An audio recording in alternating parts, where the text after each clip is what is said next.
Vamos a dar inicio entonces a la ponencia presentada por el candidato a gobernador Salvador Torres Cisneros, y con esta ponencia se da inicio a los trabajos.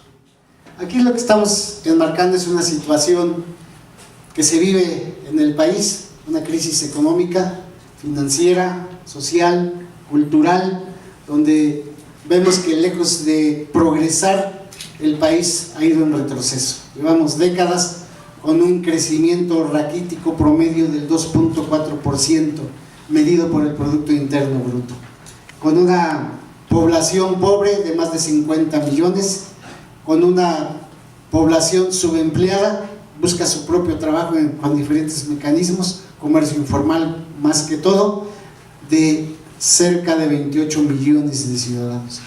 De tal forma que si vemos esta situación, algo hay que hacer. Por eso nos hemos planteado alternativas como la del cooperativismo. Países. El 14.3% de la población mundial, que actualmente es de poco más de 7.000 millones de habitantes, vive en un modelo cooperativo. Estos datos, como diría el licenciado Andrés Manuel López Obrador, tampoco lo informa el canal de las estrellas, ¿sí? Pero estamos hablando de más de 1.000 millones de habitantes que viven en este modelo. Por favor. Las cooperativas en el mundo constituyen de forma determinante a un desarrollo económico integral, pues la riqueza que se genera se distribuye equitativamente entre quienes integran la sociedad cooperativa, generando importantes empleos. Adelante. Y sobre todo fortaleciendo la economía de las familias. Es muy conocido que gran parte del desarrollo canadiense se sustenta en las cooperativas, lo mismo en Estados Unidos. Y en América Latina, varios países de Centroamérica y el Cono Sur iniciaron este camino desde hace más de 3 décadas. Cuando eran estudiantes, algunos que llegaron a ser presidentes recientes, ellos pertenecieron a la famosa Comisión Económica para América Latina, y cuando se hicieron presidentes privilegiaron este tipo de modelos, y actualmente hay más de 240.000 cooperativas en América. Costa Rica, este dato lo sacamos en una conferencia que se nos dio por un representante de un organismo cooperativo de Centroamérica. El 23% del Producto Interno Bruto es aportado por sociedades cooperativas. Si lo comparáramos con México, que si acaso será el 1%, un país supuestamente más pobre tiene más cultura cooperativa. Argentina, con 2.5 millones de socios en cooperativas de consumo, y también hay que recordar que aquí hubo un rescate de empresas durante la crisis económica. 205 empresas fueron abandonadas por los industriales, ya no querían saber nada de ellas, y las rescataron los trabajadores, sus trabajadores, y la mayoría de ellas está funcionando bien. Hay detalles, hay un libro que habla de este rescate, se llama El rescate de las empresas argentinas. El caso mexicano, la primera cooperativa de la cual se tiene conocimiento data de 1873. Fue constituida por trabajadores sastres en el centro de la Ciudad de México. Ahí, escondida, empolvada, todavía está una placa que se refiere a esta cooperativa. Las cooperativas de ahorro y préstamo, estas se iniciaron en el año de 1902, pero fue hasta la década de los 50 cuando ya tuvieron un mayor auge, sobre todo encabezados por algunos religiosos católicos, de los cuales hoy todavía sobreviven algunos. No se ha visto mucho avance a ese respecto, a pesar de que la Alianza Cooperativa, la Organización Internacional del Trabajo y la ONU han pedido en distintas ocasiones al gobierno de la República que le dé atención a este tema. En México se formó un comité cooperativo nacional, y para detallar estos planes de la famosa década. En el SUCOP se está trabajando en los proyectos para modificar las leyes. La Ley General de Sociedades Cooperativas, que plantee no solamente una regulación, porque hoy las leyes van en el sentido de regular y más que de detonar el desarrollo, obstaculizar. Entonces se quiere una ley que sea de fomento y desarrollo cooperativo. Y una ley general de economía social y solidaria que es necesario reformar. En esta ley nosotros también participamos para que no existía una ley que reglamentara el artículo 25 de la Constitución, del que hablábamos, donde deben participar las sociedades cooperativas, y apoyamos en su redacción. Sin embargo, no es suficiente, es necesario hacerle reformas para que de verdad también detone la economía social y solidaria. Y se está promoviendo que en cada estado exista una ley de sociedades cooperativas. El ejemplo lo puso el gobierno del Distrito Federal al impulsar una ley en la Ciudad de México de este tipo. Sabemos que aquí existe una ley en el estado de Hidalgo, que seguramente fue promovido en su momento por algunos cooperativistas. Sin embargo, de igual manera, no es una ley que detone el desarrollo. Habla de micros y pequeños apoyos insuficientes. Es necesario también que se busque una reforma a esta ley con la finalidad de que sea una ley que sí detone el desarrollo económico. De tal forma, compañeros y compañeras, que sea la figura cooperativa, la economía social, la economía solidaria, uno de los planteamientos que tenemos para que en nuestro estado, a la par con la demás inversión, puedan detonarse el empleo para ciudadanos y ciudadanas. Muchas gracias. La nueva sociedad por la que luchamos. Y en estos últimos años, pues he confirmado que el cooperativismo y la economía social representan la posibilidad de resolver de fondo muchos de los problemas que afectan a la humanidad y a nuestra propia sociedad mexicana. Todo indica que mi convicción coincide con los amplios sectores de la población. De hecho, he comprobado que hay un gran interés de grupos sociales en las diferentes regiones del país para constituirse en cooperativas, para organizarse y buscar soluciones a los problemas que los afectan. Pero qué mejor ejemplo de la organización de las cooperativas en este estado de Hidalgo, donde territorialmente por lo menos se asientan dos cooperativas emblemáticas del país, como es la cooperativa Cruz Azul y como es la cooperativa de trabajadores Pascual, en este bello estado de Hidalgo. Pero hacen falta muchas más políticas públicas en los tres niveles de gobierno, y a pesar de que en el artículo 25 de la Constitución señala y a la letra dice que al desarrollo económico nacional concurrirán con responsabilidad social el sector público, el sector social y el sector privado, sin menoscabo de otras formas de actividad económica que contribuyan al desarrollo de la nación. Se cierra la cita. Lo cierto es que en nuestro país todas las políticas públicas giran de manera predominante en torno al sector privado y atender las consecuencias de su comportamiento. Sin embargo, eso no quiere decir que el sector social no tenga importancia, al contrario, considerando que la población que podría estar comprendida por parte de alguna de las formas asociativas o de convivencia que integran la economía social, podemos afirmar que representa un porcentaje muy alto de la población que no puede y no debe ser ignorado. Al respecto, quiero retomar lo que señala el párrafo séptimo del artículo 25 de nuestra Constitución, que precisa: la ley establecerá los mecanismos que faciliten la organización y la expansión de la actividad económica del sector social, de los ejidos, las organizaciones de los trabajadores, cooperativas, comunidades, empresas que permanezcan mayoritaria o exclusivamente a los trabajadores, y en general de todas las formas de organización social para la producción, distribución, consumo de bienes y servicios socialmente necesarios. Consideré conveniente reproducir y tomar este párrafo séptimo del artículo 25 puesto que menciona quiénes son parte del sector social de la economía. Podríamos intentar incluso calcular el tamaño de la población que depende de la economía social para evaluar la importancia que tiene en cada estado y en suma en el contexto nacional.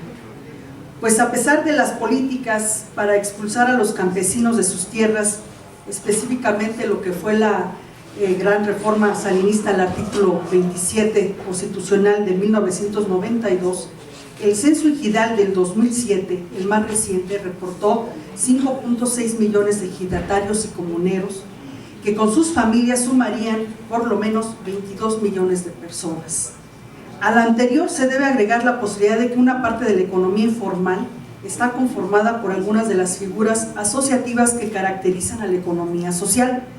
Cabe señalar que en México la economía informal proporciona 6 de cada 10 empleos. Aunque no se puede saber con precisión, pero sí podemos señalar que un alto porcentaje de estos empleos de estos empleados y sus familias de plano no están en los círculos del sector privado. Entonces podremos preguntarnos cuántos serían.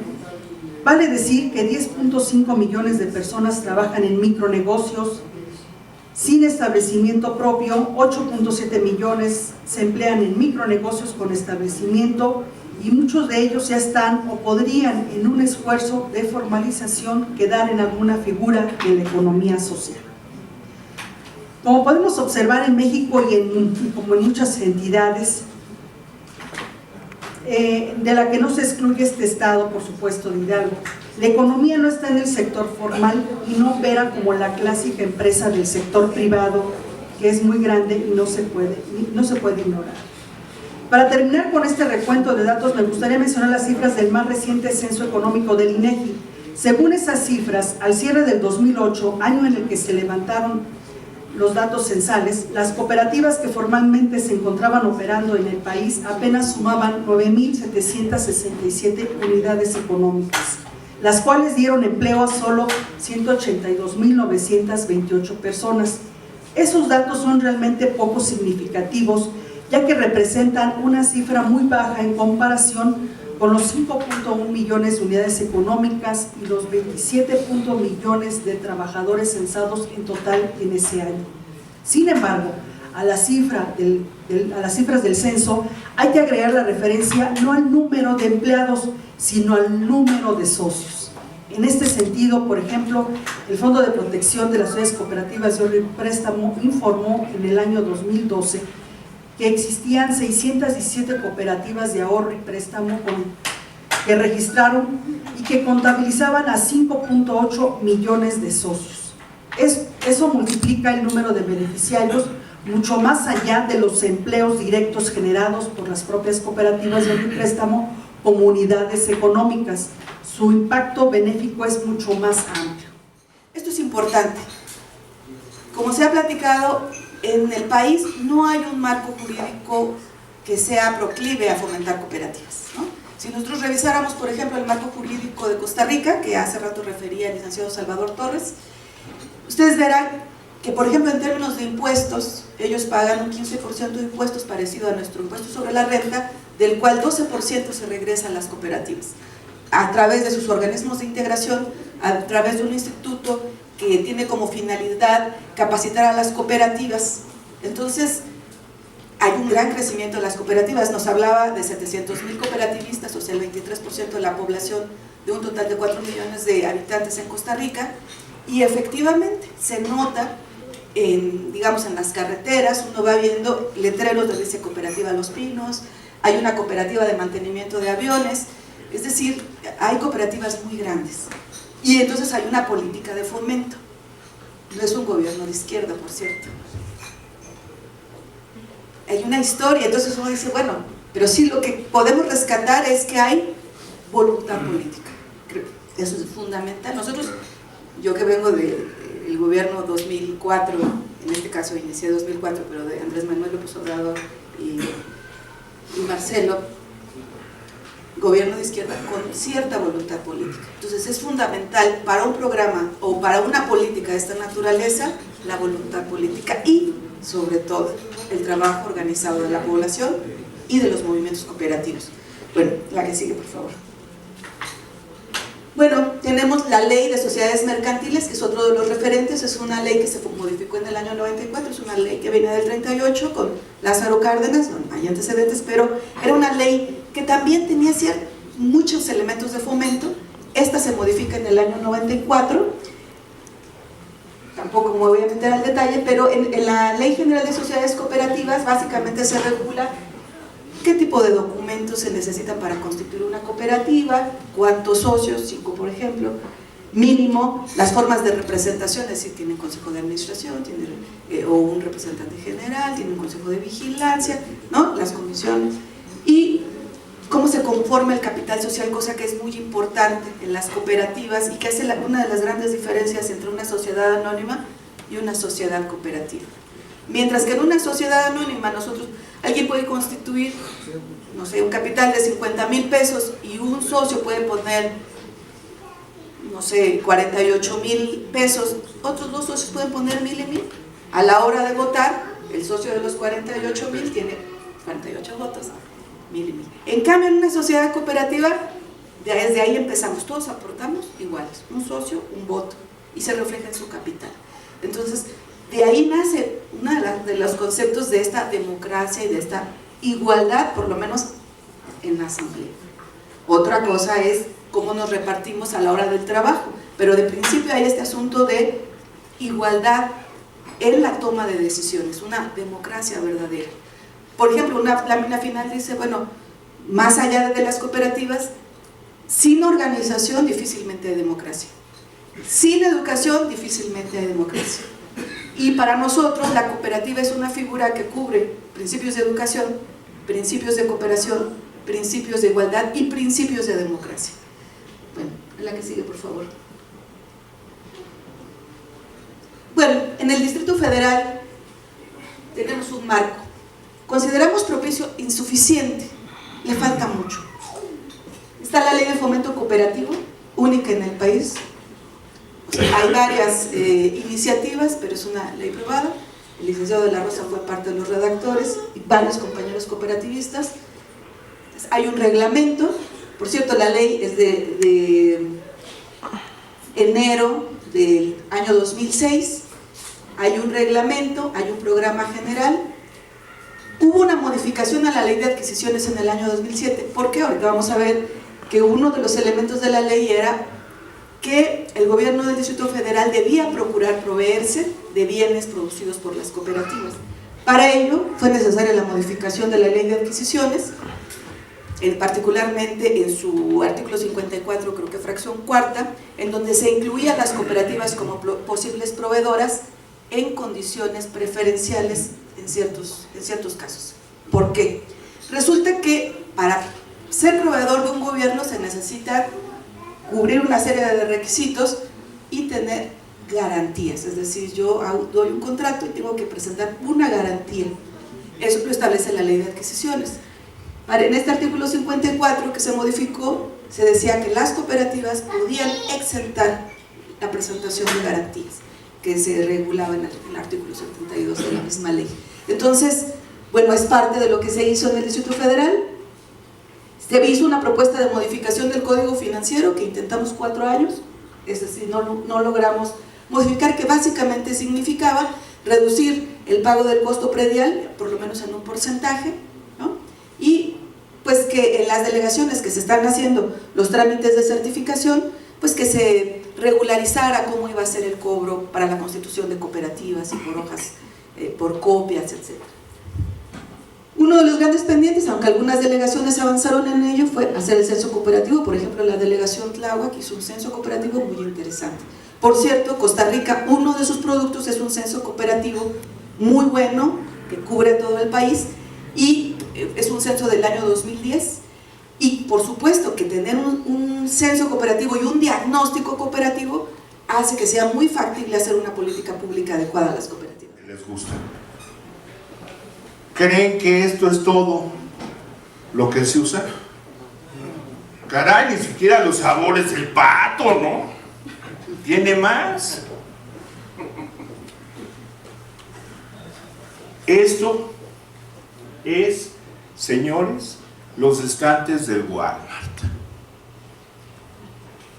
Si yo voy a comprar ahí, es lo que voy a encontrar. Tan así, abajo hay otros monitos, compañeros, ¿eh? Esos monitos. Que tuvieron que poner otros artículos agrícolas como los pinos para la Navidad, ¿verdad? La guayaba de Aguascalientes, la de Calvillo, Michoacán. Y Zacatecas, el coco, el nopal verdura, que por cierto, tuvimos que armar una bronca enorme para que no lo registraran los chinos, porque tampoco se quería registrar en México. El agave, pues, en Jalisco, para el tequila, ¿verdad? La fresa y zarzamora en Michoacán, ¿verdad? El sorgo forrajero en Coahuila, etc. Y la avena forrajera. Bien, vuelvo a repetir, son estos todos los artículos de importancia. No quiero ahorita hacer la encuesta, pero yo les juro que de aquí salen más de 50 que pudiéramos pensar. Y sin embargo, esta Encuesta Nacional Agropecuaria nos dice que estos son los artículos fundamentales en la dieta del mexicano. Volvemos a lo mismo, y la economía ranchera. Una cosa es una cosa y otra cosa es otra cosa. Señores, esto no es México. Esto es lo que quieren estas empresas que se produzcan. Yo creo que es la primera razón por la cual hay que votar por don Salvador.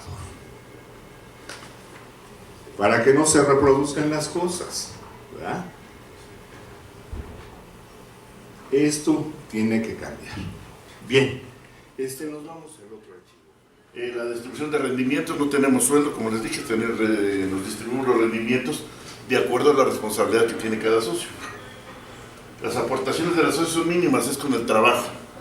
Aquí no es de que yo llego como en una empresa, sociedad anónima, yo con como en la bolsa de valores, entro con un tal capital, ya soy parte de esas acciones. Aquí es con el trabajo y tratamos de que sean los mismos familiares de nosotros, porque no está abierto así que vengan todos los que puedan, no es para todos, ¿no? Entonces lo hicimos nosotros con nuestros abuelos, seguimos procurando que la mayoría de la gente que esté trabajando sean hijos de socios o familiares, pero de primera línea. Hay una administración democrática en base a una asamblea que es la principal, están los consejos de administración, los consejos de vigilancia, sus comisiones, y buscando siempre tener una cabeza que pueda guiar todo, porque en nuestro caso, cuando hay muchos cambios de los consejos que duran 2, 3 años, vienen muchos cambios de mentalidad. Entonces, afortunadamente hemos sabido decidir con nuestro líder, que ya impulsa todas las reglas y nos lleva hacia arriba. Estamos vivos después de 83 años como cooperativa. Tenemos un equipo de fútbol de primera división, que no es cosa de porque tener dinero. El estado de Hidalgo, con la minería, los ingleses trajeron los pastes, trajeron el fútbol, y del fútbol los trabajadores empezaron a hacer torneos intramuros. Somos muy futboleros en Hidalgo, y se empezaron a crear torneos intramuros, interestatales, y hubo un momento que se participó en la segunda división a nivel nacional, se estuvo jugando fútbol, y al final del torneo Cruz Azul quedó en el segundo lugar. El primer lugar creo que fue La Piedad, y la Federación de Fútbol, la Mexicana de Fútbol, dijo: para que seas de la primera división tienes que tener tu estadio. Bueno, pues lo construimos, sí, porque el primero no podía, declinó para el segundo, y fue cuando entró Cruz Azul, pero le dijeron a don Guillermo: necesitas tener un estadio. Teníamos un estadio con gradas de madera, que me acuerdo que iba yo de niño, pues puras tablas, ¿no? Y el sol. Entonces en ese momento, en 6 meses se construyó, se le dio una remodelada, y después se llamaba Cruz Azul, y le dijeron: no te puedes llamar Cruz Azul como la marca, no se puede. Entonces, ¿qué tengo que hacer? Te tienes que llamar como tu ciudad. Entonces la ciudad se llamaba Jaso Hidalgo. Primero Dublán en los 1920, 1930, 40. Después cambió nombre por el dueño de la hacienda que estaba allá, Jaso, los Jaso. se llamaba Jaso Hidalgo. Entonces don Guillermo, con esa visión que tenía, vino y le cambió el nombre de la ciudad. En lugar de ser Jaso, se llamó, como se llama ahorita, Ciudad Cooperativa Cruz Azul. Entonces el equipo sí se puede llamar Cruz Azul. Y hasta ahorita pues ahí está Cuesta, pues parte de la publicidad. Dicen a veces que es uno que tiene mucho dinero, es parte de la competencia. En el país, los equipos en América hay que competir contra ellos, y no hay ninguno que se llame como su marca, ¿no? América no se llama Televisa, Monterrey no se llama Cemex, o los Tigres, son los Tigres. Y creo que Cruz Azul es el único equipo que tiene el nombre de la marca. Y el otro es el Bayern, algo así, creo. Porque ya los bienes son de nosotros. No se percibía aguinaldo ni reparto de utilidades. En caso de inconformidad manifiesta, la única respuesta por parte del patrón Jiménez estaba en el despido masivo de los trabajadores. No se tenía la titularidad del contrato colectivo. ¿Qué quiere decir? Que era un sindicato blanco el que existía ahí. Eso fue parte de lo que dio inicio al movimiento. Es así que el 18 de mayo del 82, lo que dio inicio al movimiento fue la negativa del dueño de otorgar el aumento salarial del 10, 20 y 30% autorizado por la Secretaría del Trabajo. Es así que pasó enero, llegó mayo y el dueño pues hacía caso omiso a esto. Es así que un grupo de compañeros de Planta Norte se empiezan a organizar y buscan asesoría y llegan al Partido Mexicano de los Trabajadores, el PMT, donde militaba el compañero Demetrio Vallejo Martínez y Eberto Castillo. Pero quien tuvo más labor aquí fue el compañero Demetrio Vallejo. Él fue un líder ferrocarrilero en los años 58-59 que lleva al triunfo a los ferrocarrileros, que ahora pues ya volvió a caer a lo mismo, ¿no? Él muere el 24 de diciembre de 1985. Él ya no alcanza a ver constituida la cooperativa Pascual. Y como yo siempre menciono en la ponencia que en las luchas y en las guerras siempre hay muertos, ¿no? Y en Pascual no fue la excepción. Es así que el 31 de mayo del 82, como respuesta al movimiento de huelga, los guardaespaldas y esquiadores que acompañaron al señor Rafael Jiménez asesinan a 2 trabajadores de Pascual, que es el compañero José Concepción Jacobo García y Álvaro Hernández García, dejando a otros 17 compañeros heridos. Obviamente el dueño no se iba a quedar con las manos cruzadas, manda a traer a gente de Veracruz que tenía una juguera, invitándolos a un desayuno. Cuando llegan a la Ciudad de México los arma con varillas. Él tenía sus guardaespaldas y es así que intenta romper el 31 de mayo la huelga, y es donde caen los 2 compañeros abatidos, quedando 17 compañeros más heridos. El movimiento duró 3 años, del 82 al 85, y ese se mantuvo a la unión, la perseverancia de los trabajadores y gracias a la solidaridad del pueblo de México, así como de los artistas plásticos y pintores que siempre brindaron su apoyo, donando algunas obras. Por ahí al final vamos a ver un video, esas obras en qué terminaron, en una fundación cultural que tenemos. Vamos a hablar tantito del nacimiento y desarrollo de la cooperativa.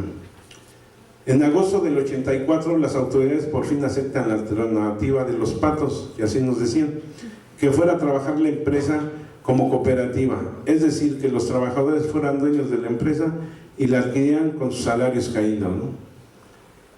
Bueno, pues cuando ya nos dan los bienes en el 84 decimos, bueno, pues ya nos dieron la planta y todo, ahora ¿qué vamos a hacer? Pues faltaba el dinero, ¿no? Es así que se tocan puertas y se hace un estudio de viabilidad emitido por una institución financiera. Indicó que se necesitaban 3,000 millones de pesos de aquella época, viejos pesos, y que un representante de dicha institución financiera debería ser incluido para dirigir la cooperativa.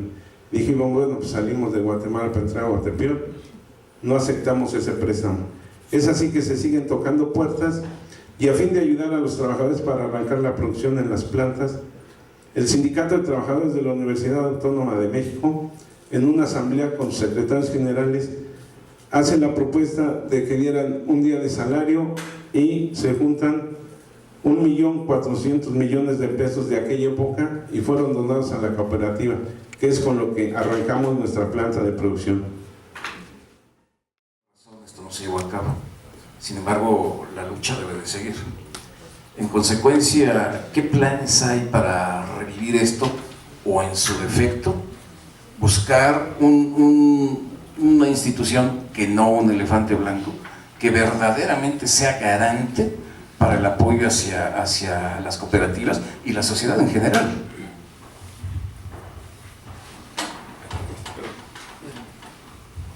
Sí, bueno, este asunto de la banca social, digamos, no es solamente un proyecto relacionado con las cooperativas, pues es algo que ha ido desapareciendo del Estado mexicano, ¿no? Desde los años, sobre todo 90.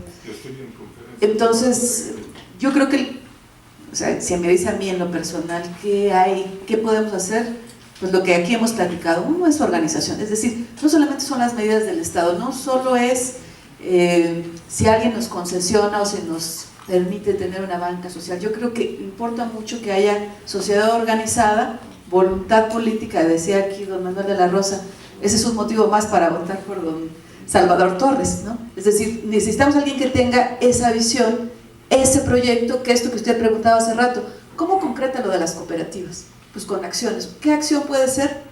Entre otras, banca social, sí educación, sí capacitación, sí programas, banca social. Porque bueno, también de lo que comentaban en las ponencias, todo este asunto de el tipo de cultivos, cuánto desperdiciamos. Recientemente, la semana pasada, las notas sobre el gran desperdicio de alimentos que hay a nivel mundial, y bueno, está relacionado con el ozono, ¿no? Está relacionado con la emisión de gas, ¿no? Pues cuántos contaminantes por producir carne, leche, etcétera. Entonces, ¿qué significa? Pues que necesitamos un plan, por ejemplo, para banca social, no es banca social en abstracto, banca social para Hidalgo, un plan de desarrollo integral que tenga como centro, como principales actores, pues a los pobladores de Hidalgo. ¿A cuáles? A los que son mayoría. ¿Quiénes? Pues los más pobres, y creo que somos mayoría. ¿Cuáles son las grandes dificultades para que nosotros llevemos a cabo un buen funcionamiento de una caja de ahorro municipal? Para empezar, si ganáramos la presidencia, sabemos que se dan ciertas facilidades estando en el poder, pero nosotros estamos visualizando que de todas maneras, ganemos o no ganemos, queremos fundar para iniciar una cooperativa de caja de ahorro en el municipio de Zempoala. Entonces a mí sí me encantaría que ustedes nos alumbraran un poco, sobre todo los obstáculos, porque soñar está muy bonito, pero hay que estar muy bien situados con los pies en la tierra para que sepamos qué es a lo que nos vamos a enfrentar y qué es lo que tenemos que hacer. Bueno, lo que le debo decir a los compañeros, compañeras, es que hemos acercado a este equipo de especialistas, voy a llamarles yo, que están incluso experimentados en el campo de asesoramiento para las cooperativas de nueva creación, concretamente en la parte que menciona de Zempoala. Lo escuchamos efectivamente cuando vino el licenciado Andrés Manuel, donde la PCN mencionó la idea de que se haga una cooperativa de ahorro y préstamo. El compañero se tuvo que retirar, Manuel Duarte, él es abogado también, especialista en ese campo de ahorro y préstamo.